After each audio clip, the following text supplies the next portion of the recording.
আন্দোলনে অংশ নিলেও নিজ চোখে নতুন বাংলাদেশকে দেখতে পারেনি আল মেরাজ। এখনো শরীরে বয়ে বেড়াচ্ছেন ৩৫টি বুলেটের ক্ষত।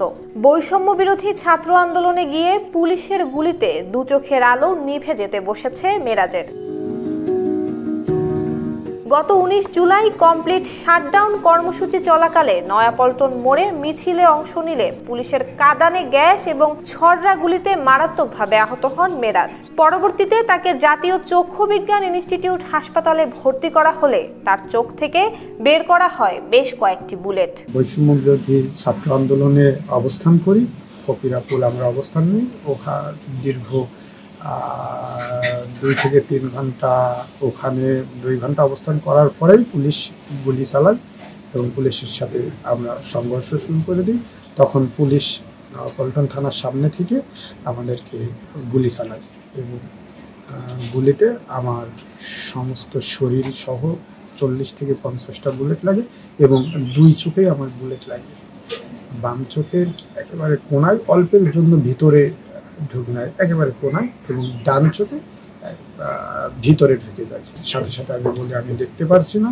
তখন আমার সহপাঠীরা আমাকে হাত ধরে ইসলামী হসপিটালে নিয়ে যায় এবং ইসলামী হসপিটালে আমার শরীরের সকল বুলেট বাইর করে তখন তারা বলল যে আপনারা কোথায় নিয়ে যাবেন, নতুন দূরত্ব নিয়ে যান। চুয়াডাঙ্গা জেলার দামুরহুদা চন্দ্রীপুর গ্রামের কৃষক পরিবারের ছেলে আল মেরাজ নিজ গ্রামের স্কুলে এসএসসি এবং Kushtia police line school and college থেকে এইচএসসি পাশ করেন। পরবর্তীতে Dhaka international university of business, agriculture and technology থেকে বিবিএ শেষ করেন।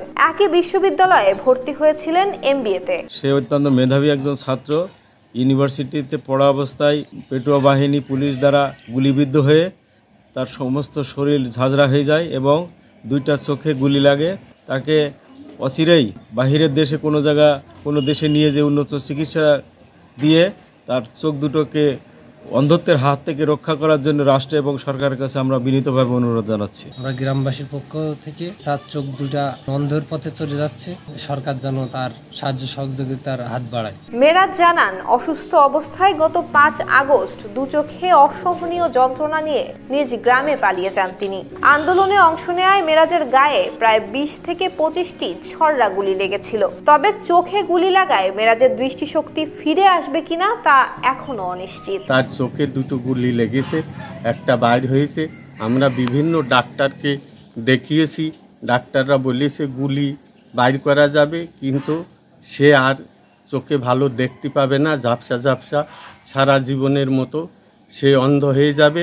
তাই সরকারের কাছে আমাদের আকুল আবেদন, আমাদের পাশে যদি এসে একটু দাঁড়ায়, সহযোগিতা করে, আমরা হয়তো বাইরের দেশে নিজেই ট্রিটমেন্ট করতে পারি। দেশবাসীর কাছে আমরা আবেদন করছি তারা যেন আমার ভাইপোর জন্য সকলেই দোয়া করে। উচ্চশিক্ষার জন্য ছেলেকে ঢাকায় পাঠালেও তার অনিশ্চিত ভবিষ্যতের আক্ষেপ তাড়া করে বেড়াচ্ছে মেরাজের পরিবারকে। আমার ছেলে চোখে গুলি লেগেছে, অনেক ডাক্তারের দেখাইছি, কিন্তু এখানে হয়নি। আমার ছেলের বাইরের দেশে নিয়ে যাব, কোনো সরকার যদি সহযোগিতা করে তাহলে আমরা নিয়ে যেতে পারি।